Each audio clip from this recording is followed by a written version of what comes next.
Hey everyone, today we'll talk about a YouTube channel named Islamic Response. Today we'll talk about a YouTube channel named Iseth Original. So a little while ago my wife, Iseth Original, or Iseth Original, or Iseth Original, or Iseth Original, or Is the Original? Nobody knows. Responded to this guy after he made a video poning my tits off. And I didn't have the time or the inclination to defend myself against this hilariously inept guy with like 5 subs at the time, so she decided she'd rise to my defense instead. But sometime between then and now he made a response video to Iseth, so I figured I'd repay the favor and be her Black Knight. By the way, her birthday's coming up soon, and she hasn't been terribly motivated to make videos lately. She's currently at about 8,000 subs, and I think it'd be fucking awesome if we could get her to 10,000 subs for her birthday. Now my motives are a bit selfish of course, because I want to push her to make more videos, but I think she'd be real happy about it too. I've linked her channel in the description, go check her out if you want, and subscribe, and that'd be awesome. Firstly, I don't know what's so original about her, since she's a complete copycat of Logicked. I mean, her demeanor, her jokes, the way she talks, it's just like Logicked. Aw, cute! What should I call you? Your name is Islamic Response, so I will call you Slummy. Aw. So, due to you, my wife shares my sense of humor after living with me for 3 years? Come on, Slummy. That makes no sense. I would say more, but nobody would understand me anyway, so instead I will put this bow on you.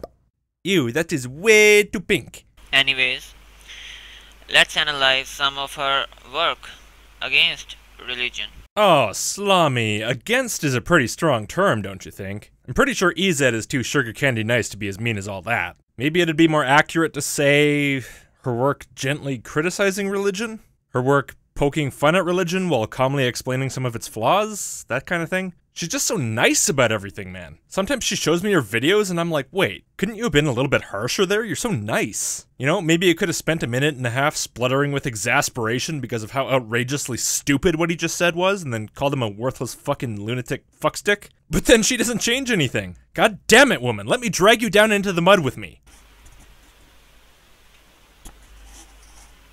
So we're just gonna sit here listening to you breathe for a while? Alright, I'm gonna go grab a... Now, in her video, Oh, never mind. she argued how being a slave of Allah makes a human being look inferior. No, actually, it's Numan Ali Khan who does that. All human beings are the slaves of Allah. There is no position lower than slavery, and there is no position higher than master. If that doesn't mean the exact same thing as inferior and superior, then I have no idea what the fuck it does mean. Now, Iseth certainly does express her disapproval of this kind of attitude toward human worth, but that's a different story. Now, I don't think she realizes the Islamic narrative of being a slave of Allah. Oh, she realizes it just fine. And because she understands it and actually has some sense of, decency and humanity, she objects. You're presenting this as if anyone who understands your narrative will automatically think it's great, and therefore that anyone who doesn't think it's great must not understand it. Well, I'm afraid the real world doesn't work that way, my friend. You can understand something and just disagree. But I know you prefer to live in Fantasyland, so pointing that out to you is probably a waste of my time, right? But hey, while we're on this subject, I want to point out something interesting. I made this video a while back talking about the concept of slavery to Allah, and the guy that I was responding to was going on and on about how slavery means someone is your property, and if you start smashing and beating them, people have no right to tell you not to because that person is no different from a table or a phone and has no rights and is entitled to nothing. A slave is someone who basically is considered the property of another person. He belongs to someone. He is property. So that means just as if this phone is my personal belonging and my property, if you're standing there watching and I take this phone and I start smashing it and breaking it, you might say something to tell me to reconsider my choice. But at the end of the day, you cannot prevent me, you cannot stop me, you have no right to tell me that I cannot smash and break my phone. Why? This is my property. It belongs to me. It has nothing to do with you. Now, I was obviously objecting to this on the basis that the entire concept that a human under any circumstances could be seen as having no more rights than a cell phone is disgustingly cruel and anti-human in principle, and that anyone who would think like that and treat someone like that and think it's okay to treat someone like that is a monster. And then after a while, the guy I was responding to said, "This is our relationship to Allah." That is our relationship with Allah. And to my amazement, I had some commenters who apparently had been on board with what I was saying right up until that point. You know, agreeing that the very concept of anyone holding such an attitude or thinking something like that is okay is objectionable. But as soon as the topic switched over to Allah, they were like, hey, he didn't say he thinks it's fine when humans treat people like worthless objects who can be smashed and broken at the whim of the master. He just said he's super cool with the idea that Allah treats people that way. And he agrees 100% that humans really should be treated that way. Why did you present that so dishonestly? He only holds the exact same ideas about the value of human beings and how they can be treated that we just agreed are terrible, but the set of people that he has absolutely no problem with when they treat people like that doesn't necessarily include other humans, so what's the problem? That was one of the most facepalm-worthy trends in my comment sections. If your standard is that treating humans like that is unacceptable, and that thinking it's okay for humans to be treated like that is cruel and completely opposed to the basic human rights we value, but then you encounter someone who thinks it's just fine for humans to be treated that way as long as the person who does it isn't human, and you hold that person to a different standard even though their attitude is exactly the same, well, that's a double standard. It doesn't matter who you think should or shouldn't be allowed to declare ownership of human beings and smash and break them on a whim. Whether you think it's only okay for gods to own slaves, or if you expand that set to include angels, or jinn, or humans, or just kings and nobles, or whatever. Changing the set of allowed masters does not change the underlying concept in any way at all. It's either okay in principle or it's not. Take your pick. And if you decide that abject slavery is acceptable, even if only when gods own the people, or if it doesn't bother you in the least that there are at least hundreds of millions of people out there whose morality is so twisted, so unrelated to the well-being of humanity, so empty of any concept of basic human rights, that they think abject slavery is perfectly fine in concept, or if you agree with them, well, you're no better in principle than any other scumfuck who cares nothing at all for basic human rights, and the fact that you can be made to stop having any problem with the extreme callousness of someone's attitude, as long as they replace one single noun when they talk about their adoration of slavery and beatings, well, fuck you. And fuck Islam. According to Islam, Allah is the cause of the existence, the sustenance, and also the happiness of a human being. So Allah has the biggest right to be called the master of human being. Oh, I see. So let's see here. If some couple has a kid, and we interpret that as them causing that kid's existence, and they feed that kid, and we interpret that as them causing its sustenance, and they buy it a lot of toys and make it real happy, and we interpret that as them causing its happiness, then by our interpretation, they have the right to declare their total ownership of the kid and do any horrible thing they want to the slave they made for themselves, right? And if we realize this narrative, then it's unthinkable that we might have a problem with it, yeah? And what'll be the objection to my presentation of this? Oh, well, they didn't really create the kid, Allah did. They didn't create the food they gave it, Allah did. They didn't make that kid able to feel happy, Allah did. So therefore, there's nothing wrong with my thought process. That about right? It's usually something like that, which of course totally misses the point, which is that if you go around doing nice things for someone, that doesn't make it okay to enslave them and declare you can do anything you want to them because you consider them your property. How the hell does that follow? It's the same broken, self-centered mindset of these overbearing parents who yell at their 40-year-old kids, you know, "Hey, I gave birth to you, you little shit! Do you know how hard it was to give birth to you? I poured my blood, sweat, and tears into putting food on the table for you for 18 fucking years! You owe me everything! I own you, motherfucker! Now do what I tell you!" Except, of course, that God doesn't even have the excuse that it took him any effort to provide anything, since, being infinitely powerful, he can do anything he wants with zero effort.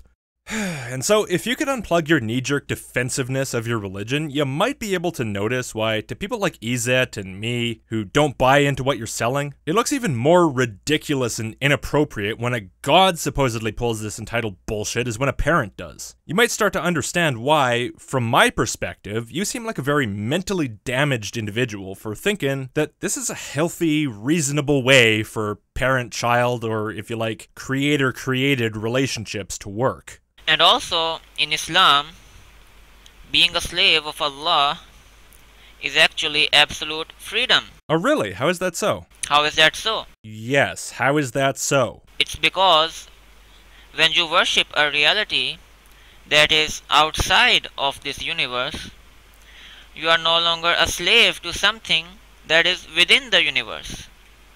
So this is how you achieve freedom.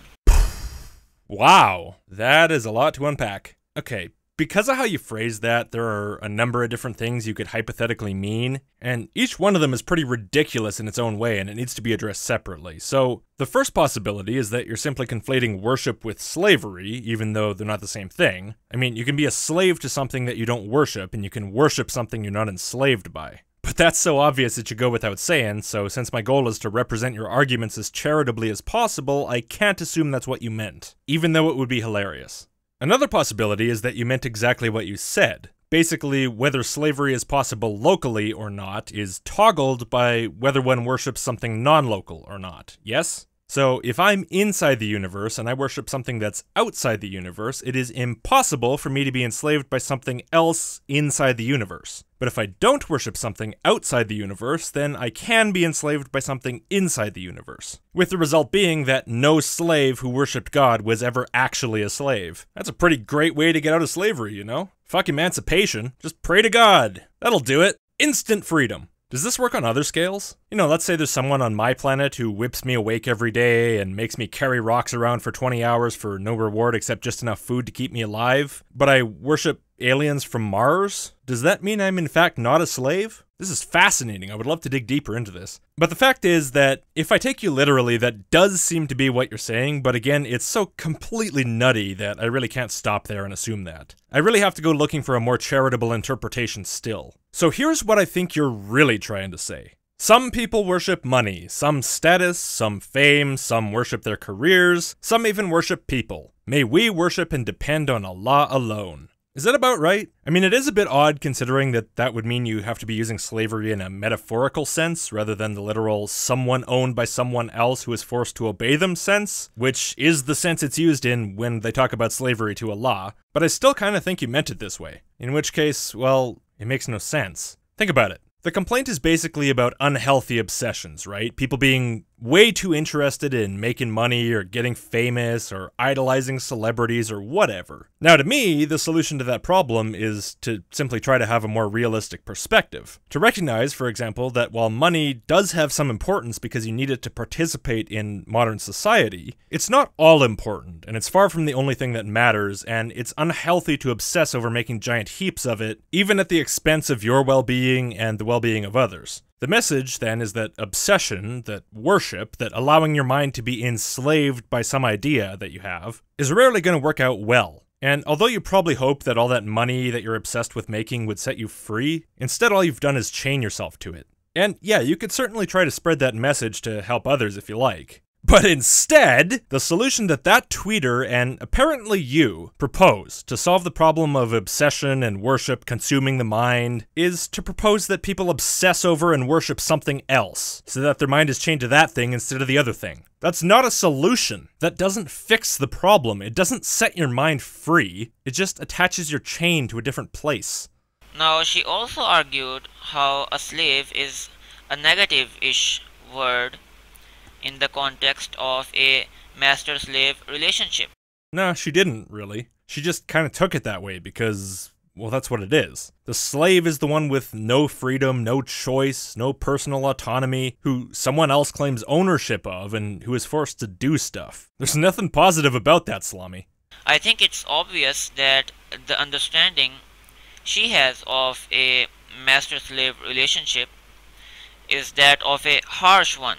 No. The understanding she has of a master-slave relationship is that it's based around the concept of a human being seen as and treated as property and forced to do what someone else says. It doesn't need to be harsh, and the concept is just as bad whether it's harsh or not. For example, take some person whose family has been enslaved by some other family for 5 generations. They might not even think about rebelling. The master might not require a lot of punishment to keep that slave in line and obedient because it's all the slave knows. They might well just obey because that's what's done. That is what you do. That doesn't change the fact that if that slave wanted to leave, or just not do what the master says, they would be stopped from that, either through punishment, or through physical restraint, or threats of being sold, or who knows what. Because the master, through whatever bullshit justification he uses to help himself sleep at night, thinks he has the right to own the life of that other person and take away all of their self-determination. And you, well, you're just some guy who agrees with the master's bullshit justification wholeheartedly for no better reason than that you decided before you ever heard it that he's a wonderful guy who can do no wrong.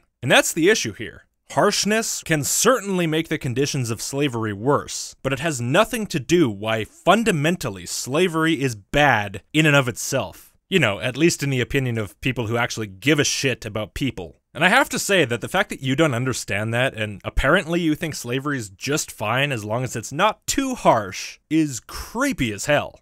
However, according to Islamic teachings, the master-slave relationship is anything but harsh. Well, again, that's totally irrelevant, but let's see what the text says. When the slave of anyone amongst you prepares food for him, and he serves him after having sat close and undergoing the hardship of heat and smoke, he should make him, the slave, sit along with him, and make him eat along with him. God damn, I get what's being said, but could they learn to refer to people a little more clearly here? Him, and him. And if the food seems to run short, then he should spare some portion for him from his own share. Another narrator, Dawood, said, i.e. a morsel or two. Okay, so someone claims complete ownership of another human being, and does not allow them any personal choice, does not allow them a life of their own essentially, forces them to cook, makes them endure the hardship of the heat and smoke, and in return the slave is forced to sit down with the people who are doing this to him, and he's forced to eat a morsel or two. Well, oh my god! Muslims make their slaves eat? They don't just let them starve to death? What? Wow! What other slave masters give food to their slaves? That's incredible! How fucking merciful! This is totally changing my mind on Islamic slavery. Slavery is great!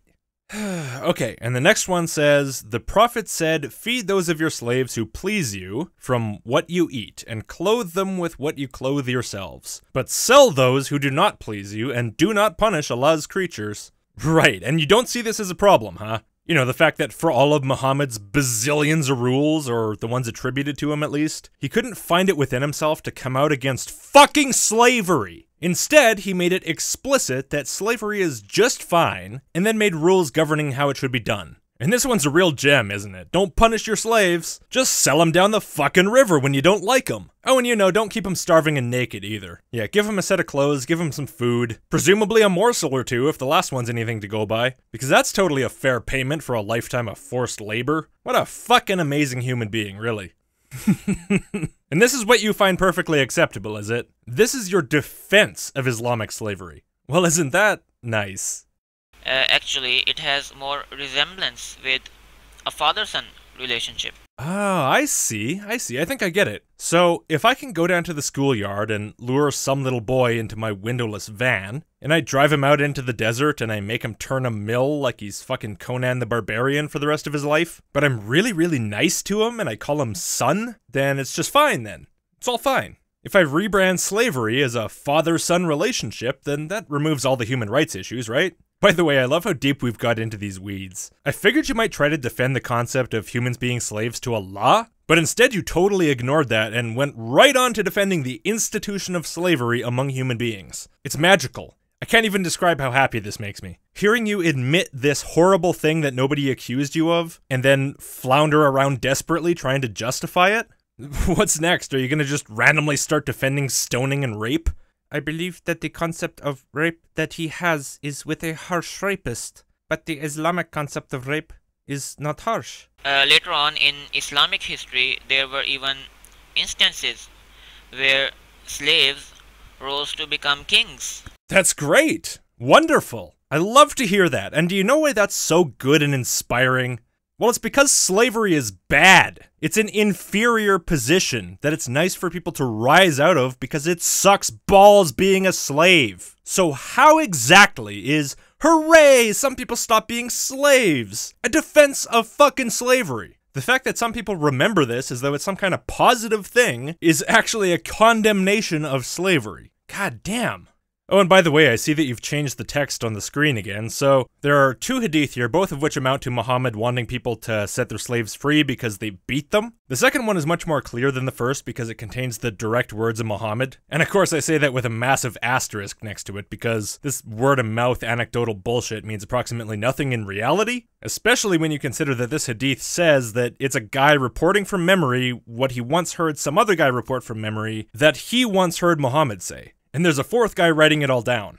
Just based on that, I would bet my life savings that Muhammad never said this word for word, even if we ignore the translation issues. But for the sake of argument, we'll just pretend that they're the exact unmodified words of Muhammad. He who beats a slave without cognizable offense of his, or slaps him, then expiation for it is that he should set him free. There we go with the him again. So apparently this is supposed to be a good thing, but instead it's just a massive problem. This is no slavery is wrong and must be abolished proclamation, no. It's not even beating is wrong. It's slavery is perfectly fine, and beating is also perfectly fine, except under certain circumstances. So basically all it means is you can't beat your slave for fun. They have to actually have done something to piss you off. And that's straight out of Muhammad's mouth. And because Muhammad said it, you're fine with it. By the way, you could have pretty easily avoided being caught out on this if you were just a little bit more sneaky, and used the hadith immediately before the one that you actually picked, which recounts the same event but with an extreme difference in the message. Yours says that beating a slave who hasn't committed an offense is prohibited, but the previous one says beating a slave is prohibited, full stop. The statement you picked, which I guess you think is the more accurate one since you chose it, says beating's fine as long as the slave did something wrong, but the other one says beating isn't fine at all. Oddly enough though, although you apparently think that beating being allowed for offenses is more accurate than no beatings being allowed at all, I had my friend Masked Arab take a read through these hadith, and he told me that actually that distinction isn't there that he can see, and that beatings aren't allowed in either version. So the addition of for cognizable offense only exists in the English translation, which makes me wonder if you actually read the Arabic. I mean, presumably you can actually read it, but I don't think you did. If you did, you probably wouldn't have used the for cognizable offense version, which totally contradicts your point. But the other interesting thing about the English translation is that, well, it's not a complete translation. Specifically, they leave the chain of narrators out, for reasons I won't even guess at. Now, do you remember what I said about how this hadith in English says that it's some guy writing down what some guy told him, some other guy told him that he heard Muhammad say once? Right, well, that's actually not the whole story, because in Arabic it's... Well, it'll get the point across better if I just tell you the chain of narrators for both hadith. Excuse my atrocious pronunciation here, but I really don't care enough to ask anyone how to pronounce any of these names. So in the first one, the one that in English does not contain cognizable offense, Abu Kamil said he heard Fusail bin Hussein al-Jadari, who heard Abu Awana, who heard Firas, who heard from Dhakwan Abi Saleh, who heard from Zadan Abi Omar, who said he heard blah blah blah from Ibn Umar, who said he heard Muhammad say a thing once. That's the chain of narrators, which is just... Never mind, I'll hold off on the commentary until I do the second one, which is the one you cited. Muhammad ibn Muthanna and Ibn Bashar said they heard Muhammad bin Jafar say he heard from Shuba, who said he heard from Firas, who said he heard from Dhakwan, who heard Zidan say he heard Ibn Umar say something about what he heard Muhammad say once. And I'll remind you, these are from Sahih Muslim, one of the most authentic books of hadith, and these hadith are rated as authentic, just like everything else in there. And yet, they're based on this utterly ludicrous, infantile game of Chinese telephone that should convince absolutely no one who has even the slightest amount of experience with the flaws inherent to vocal communication, even among the most trustworthy individuals. And this is a good demonstration of why accounts like these aren't reliable no matter how authentic you declare them to be. Oh, and by the way, I heard from Masked Arab that he heard Bob say, that he heard Steven say, that he heard from Frederick, that he heard from Tom several years previously, that he heard from Tim, that Jamie said he heard Martin say that he saw Rebecca having sex with a tree. And I think Masked Arab's a trustworthy guy, so it's definitely true. Gross. So the point is that Islamic understanding of master-slave relationship doesn't have negative connotations. Yeah, I noticed. That's exactly the problem, man. You consider the concept of slavery, of one person claiming ownership of another as if they were some inanimate object, regardless of what the other person might want. You think about that, and you attach no negative connotations to it at all. That's a problem. Oh, we're doing this again? Okay, this time I'm gonna go grab my... in this Fuck! video... Never mind. Okay, you know what? These pauses are getting frustrating. I gotta take a break. And although I thought this would be a fast response, somehow I've managed to turn this into a video that needs 2 parts. Cause, as usual, I just can't stop myself from talking. I wish I could. Oh well, more videos for you. By the way, I know I didn't have many videos in the first half of the month, but I will be getting 4 videos out this month. I'm going away for a couple of weeks in August, but I will also have 4 videos out in August. I'm kind of trying to run ahead with my schedule a little bit here. So yeah, over the next couple weeks, videos will come out at an unusually fast rate, but somehow I don't think anyone will mind that. And I guess I better do my usual outro thing, so if you like my videos, subscribe and thumb it up so you can see future ones. Share the video with any friends who you think might like it, and if you really like my videos, consider supporting me on Patreon. The people you're seeing on the screen right now are the people who support me at $5 or more on Patreon, and they're very much appreciated, as well as everybody else who supports me through Patreon or PayPal. These $5 supporters also got the video a day early, as usual, and that's about all I got to say, so see you in part 2.